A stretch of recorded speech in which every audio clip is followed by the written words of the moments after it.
All right. Good morning and welcome everybody to another session of Creators One-on-One. Today, I have the pleasure of having my good friend, Mr. Martin Mahano, here with us. I was inspired by him and I thought of him when I was planning to do these one-on-ones just because of some of the moves and resiliency. I want to introduce Martin. Martin, thank you for being here, buddy. My pleasure. Thank you for having me. Maybe we can start off a little bit, tell us a little bit about yourself, just give us a little brief insight of your story, and then we'll get rolling. Sounds good. Without getting in too deep, I was born in San Francisco for a good part of my life. 84, moved to a town called Petaluma. From there, couldn't wait to get out of there. Moved to the Bay Area, or Marin County, Bay Area, and then in 2000, I moved to New York. When I moved to New York, it's where I really got my taste for fashion and working for luxury brands. So I started my luxury retail career with Prada in New York. From there, I worked at Prada for about 3 years, went to Apple in Soho. And from Apple, same thing, 3 years. Then after that, did real estate at the worst time. Because soon after, timing, baby, timing. Yeah, timing, right? 2008. The crash, and then I went into another luxury sector, this brand called Bear2. They'd made luxury mobile phones similar to how they make timepieces. And for those that know fine time or horology, fine watchmaking, it consisted of precious metals, sapphire crystal, ruby bearings under the keypad, and fine grain leather, exotic leathers. And then 2010, I made my move to Southern California, to Laguna Beach, where this beautiful shop is. Never looked back. When I moved out here to SoCal, worked for Louis Vuitton, worked for Brioni, Omega Watches, and lastly, John Barbados. And interesting enough, I gave any company or brand that I've ever worked with, I've always given my all to that brand and that company. And sometimes it boggles my mind, the control that these companies want to have. And, a lot of them preach, we want you to be an entrepreneur and have this type of spirit. And they really don't. That was my last retail job. And interestingly enough, I saw the writing on the wall with that company. And, I'm grateful. There's a lot of silver lining to any brand that I've ever been with, because I've taken the positives that, oh, wow, I like how they really did that. And the issue with a lot of these brands and companies is the pride and ego of individuals that work within these organizations. Yeah. Because they reach a level and feel like because they've reached this level or this status within the company, that's the end all be all. And it really isn't. For me, a lot of the ideas that we executed at any of the brands that I ever worked with was from the people. If you include your people, your chances of success are far greater. If you're trying to do it yourself and because you feel you didn't come up with the idea, then you have to squash it and be like, no, we're not going to do it. And that pride and ego can kill a lot of businesses. Everybody calls their shop a shop, boutique, store, whatever phrase they want or label they want to put on it. But for me, it was a showroom because I wanted to create that experience. Every person that walked in, we wanted it to be special. Hey, you're checking out the latest collection of John and welcome to our showroom space. We really wanted it to be a club of sorts. Yeah. So it didn't matter, we were inclusive in every way to everyone. And, it was interesting because let's look at the female demographic. They would walk in and they're like, is this just a men's shop? No, we sell women's clothes. Like I would never say no. Yeah. I know it was like, you do? It's like, yeah, sure. Look and see this jacket. We can, we have a tailor. We can shape it to your body. Make it Yeah. it's or these tees and this and that, or this could be a blouse. And a lot of times we would sell to women, and a lot of the women audience, the female audience, they would shop for their significant others. So it was really to just make it a space of inclusivity. And on top of that, to make it a space for collaboration and fun too. We would have, for example, I'll give you Evans Joinery. So he's a local furniture maker out of Costa Mesa, originally from England. He comes from generations of furniture making, but from England to California. And I thought that the aesthetic of his furniture fit in John Barbados, so we would bring it in. And it was a way for us, one of the things that this tool, social media, we blast it out on social media. Hey, come check out the latest furniture from Evans Joinery.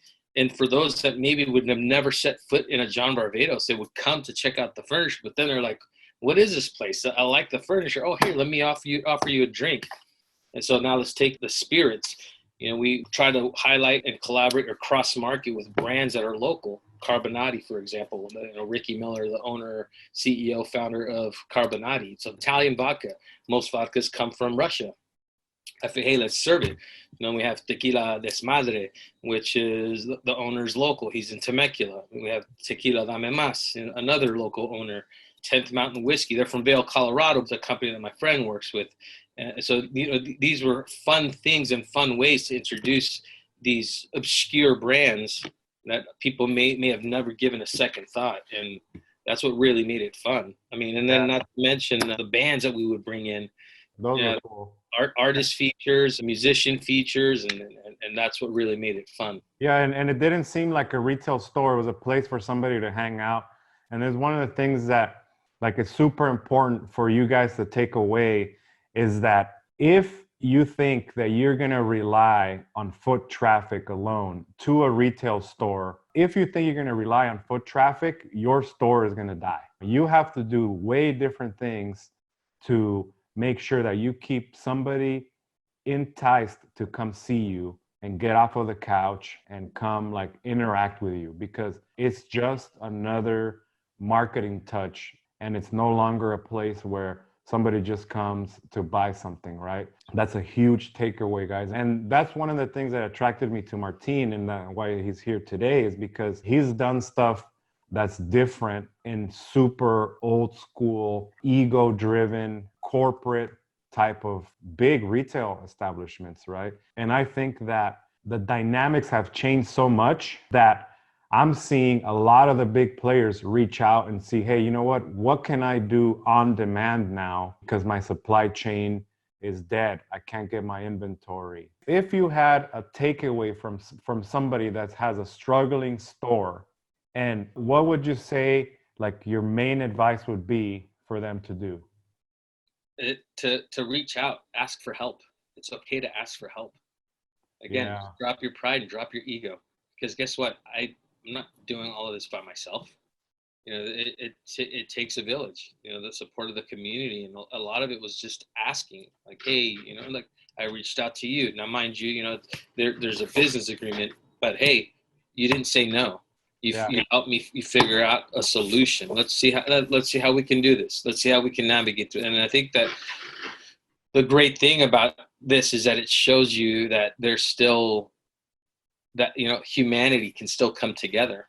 Yep. Despite what's happening around us, that things that are so divisive, it was amazing and beautiful. And it's still amazing and beautiful to see humanity come together during these challenging times. But that'd be my biggest takeaway. Also, learn.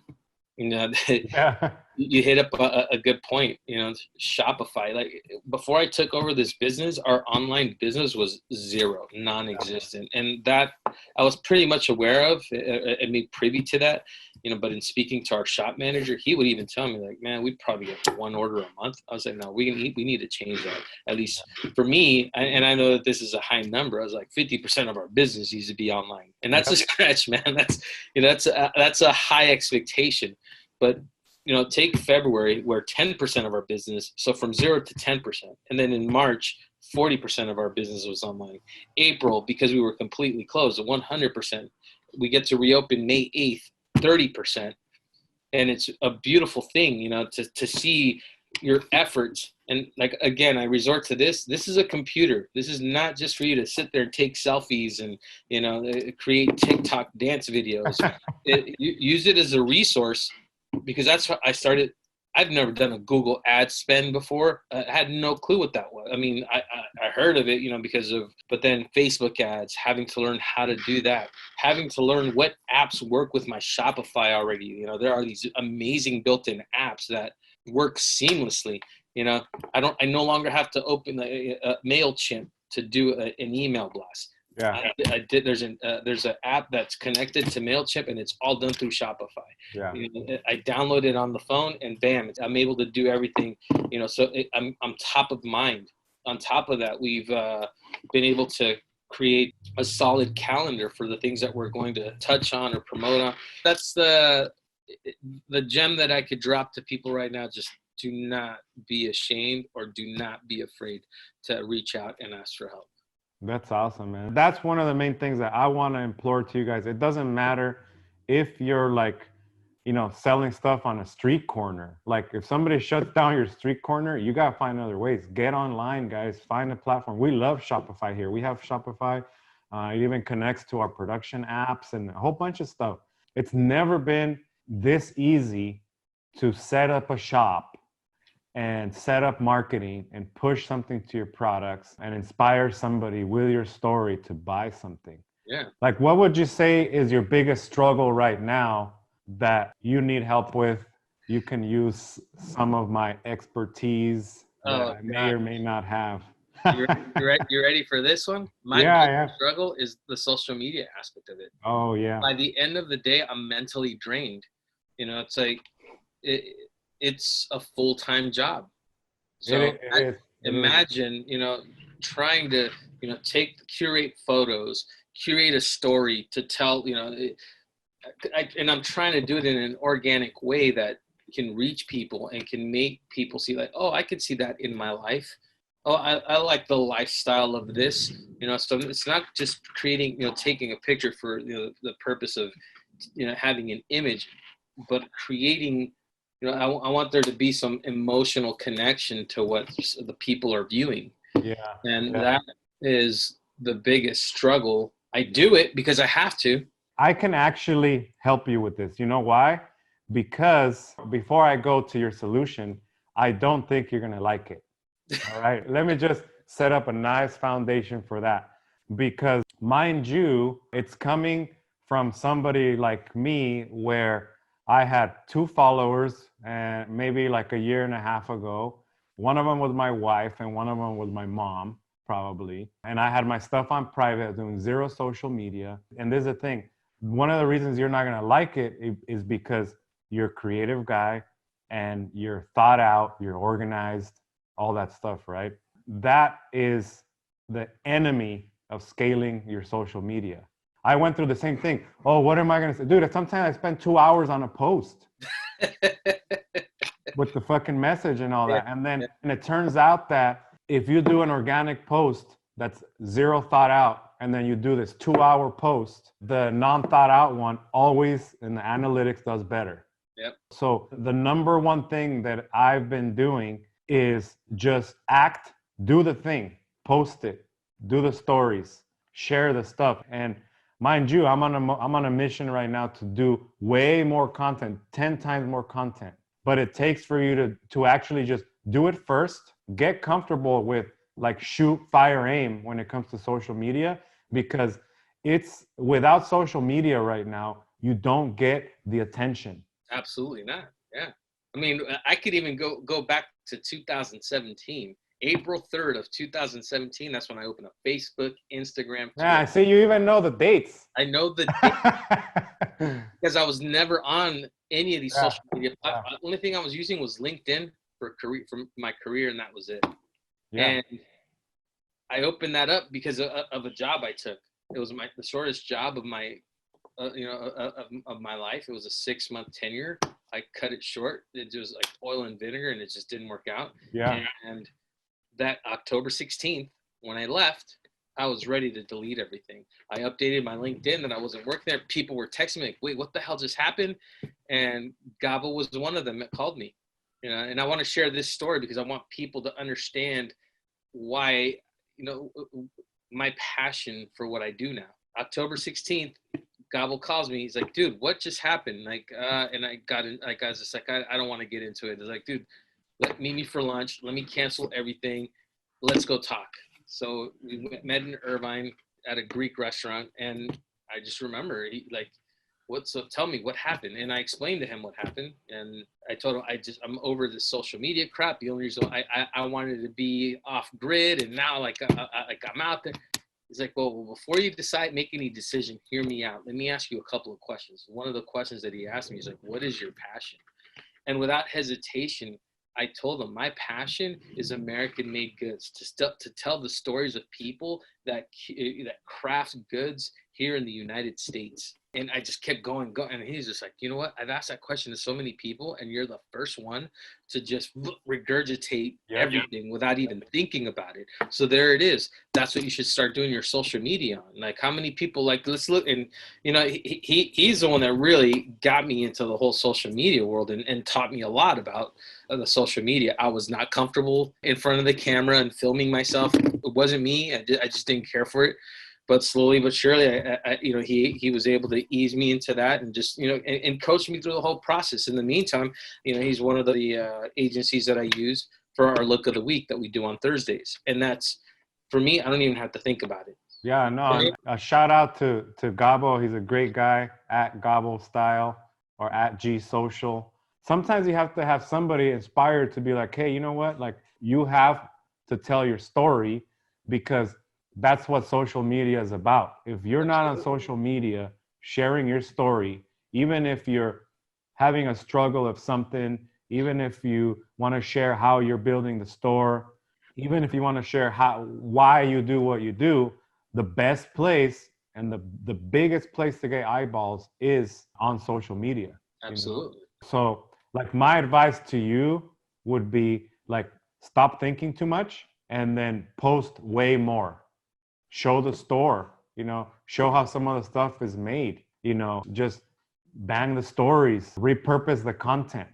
Gotcha. And the first step is to get to action. Hey, we're going to do like a long form YouTube, and then we're going to chop it up for LinkedIn. We're going to chop it up for Facebook. We're going to chop it up for Instagram. We're going to do like 10 motivational snippets, and then we're going to do the 3-minuters, and we're going to do the 15-seconders. Like, it sounds like a lot, man, but once you get yourself to that mode, then you'll figure out a process. Absolutely. To churn that stuff out. Because like, for example, if my mission is to inspire entrepreneurs, then how do I do it if I don't put the word out? Absolutely. How do you do it, you know?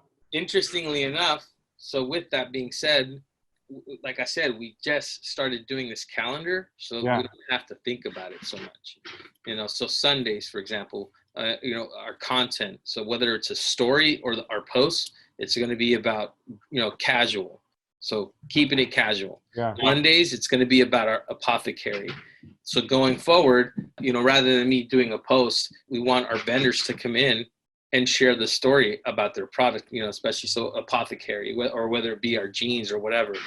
So Tuesday, it's going to be about our home goods. So that, again, that's something that where we can have Josh Evans come in and talk about what the things that he crafts. Wednesday, it's about what we have incoming, you know, so, you know, that's the exciting thing about this, you know, and for other, you know, for shops out there, this is one of the things that I, you know, you said, you asked me what I could share, you know, to the audience. Stop buying big inventory. Buy small, buy some, you know, small drops, and then it keeps the look of the shop fresh. So you have something every week. I learned that from John Marvados. So that's a key takeaway. And that's, think about how often I had customers coming into John, because there was always something new. And then Thursdays, we do the look of the week. Friday, hold on, Martin. Hold on, Martin. I think what you said is so powerful that we have to, like, highlight it, right? Guys, if you look at this like a business, look at this like an accountant, look at this like a salesperson, a creator, inventory is death. It sits there. It costs you money every day. It doesn't pay rent. It costs you. I have been on a mission to make sure that people sell, then produce, then get it to their customers, right? It's upside down. Get your money first. Don't let the inventory sit. Figure out a way to do just-in-time fulfillment, print on demand, because if you really look at what stuff in your stores, in your warehouse is costing you by sitting there, not selling, and you're writing it off in your mind of inventory that is okay to die, it's not okay to die anymore. So I wanted to highlight that, Martin, because it's super important for people to stop and take inventory of the stuff that's just sitting there not paying rent. You wouldn't have a tenant not paying rent, you know? Absolutely. You know, and it's been, you know, that's some of the things that as a retailer and vendors we've had to learn. So there were brands that I would reach out to before, and they would, oh no, we have these terms, and like, dude, as soon as the pandemic hit, I was like, how about those terms now? Okay, Yep. what do you want to do? I'm like, well, consign, send, why don't we do this? Why don't we drop ship? You already have the product there. Let me post it on the website. As soon as I sell, so don't worry, I'll take care of the cost of shipping. If I get an order, you just fulfill it. Done. Yeah. Saturday, we do like a dressier, party type of look, and it takes the second guessing away. So yes, you're right. And part of this, and the reason why I'm sharing this is because, yes, you're right. I don't like to have to think about it. I just want to be able to post something. And that was the reason why we came up with that calendar. Yeah. And to be honest with you, it's been making it so much easier. Like, yes, rather than sitting there and thinking about it, oh, we got to do incoming. Guess what? I have a new cologne coming in. We have a new drop that we did. We had a restock. So the stories were easy to make, and I didn't even have to think about it. And the post that I did was, of a brand that we have incoming. To your point, you're absolutely correct. It makes it easier without having to think about it. But for me, in my mind, I had to actually, it provides structure for me, because you said, don't think about it, but you're like me too. You constantly think. Yep. So it's not easy. Like what I'll give you an idea of what we're doing, right? Think about it like this. We have different buckets of the social media that's going out. LinkedIn, YouTube, Instagram, Facebook, stories, blog, email, newsletter, right? All of those buckets. And then we write the copy. We put content in there. And this is what we're working on too. Organize it, because let's say we have somebody just posting for us. How are they going to know what to post, where to post it, what the message that we want? So we do that ahead of time, and we just do the homework. Do the homework so that you can schedule it out.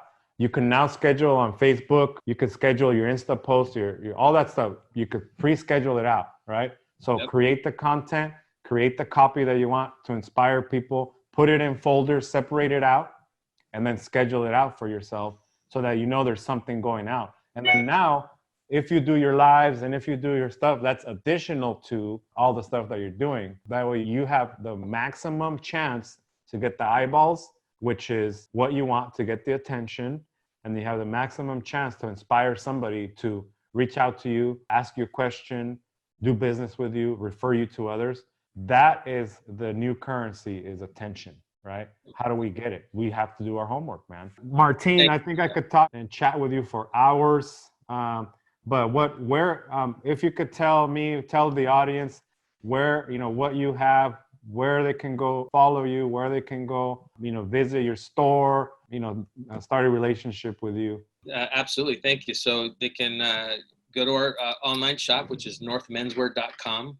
They can follow us on all social media platforms at North Menswear. They can download our app both for iPhone and Android at their app store. Just type in North Menswear. And before I forget, key points on your website. We added a live feature, a live chat feature. Sorry, dude, live chat. And that came from me thinking, gosh, man, I liked how John Barbados had this app that the sales, the sales staff could use and make sales live with customers, chatting with them. And I was like, I need to get that. Figuring out how to do that and adding that was astronomical. One of the things where, like, a lot of people just they might have it even installed, right? But they're not doing anything with it. They're not using it. It's a great tool. That's a huge takeaway. If you're not doing live chat on your product pages, shopping pages, these little moves, guys, inspire bigger moves, because it gives you confidence to do more and to grow. Yep. So just add one last thing. Yeah. Lastly, aside from all of these things, it was the network. It was the group of people. It was my friends. It was people like yourself. My friend Eve, Jared, Rufus. Too many to name. Yeah. But without that network of people, and I think each and every one of them, you have to get people to. You have to get them to get. They have to know you, so they have to learn to know you. Yeah. They have to like you. And lastly, they have to trust you. So when they get to know you, like you, and trust you, that's it. That's super powerful. And like, network the group of people is super important, guys. So make sure that you're actually being a valuable person in somebody else's network. You know, for example, I got introduced to you, Martin, by Joe. Remember, Yeah, I my remember. good friend Joe Coach at Joe Coach. Shout out to Joe. But you know, it's a matter of like, if you're not being valuable to the network, somehow helping them out in an organic way, then it doesn't come back. So you take inventory of your network. Who out there can help you? You know, what resources do you have online? What can you do to get stuff sold, put stuff on e-commerce? You know, those are important takeaways, guys. Absolutely. So So thank you to all of you that support North Menswear, that shop local, that support small business. that's awesome, man. Well, Martine, thank you so much for your time here and the little nuggets that you shared with everybody. I hope, you know, we were able to help you continue to grow too. Thank you. Remember, everybody, reach out to Martine at northmenswear.com. Buy some stuff. Also, make sure, again, hit the like buttons, subscribe, comment, share, all that good stuff so that, you know, we can show up in a lot more people's, you know, inboxes and notifications. Cool. We'll see you guys again in the next Creators One-on-One. Martine, thank you, buddy. Thank you, man. See ya. See ya.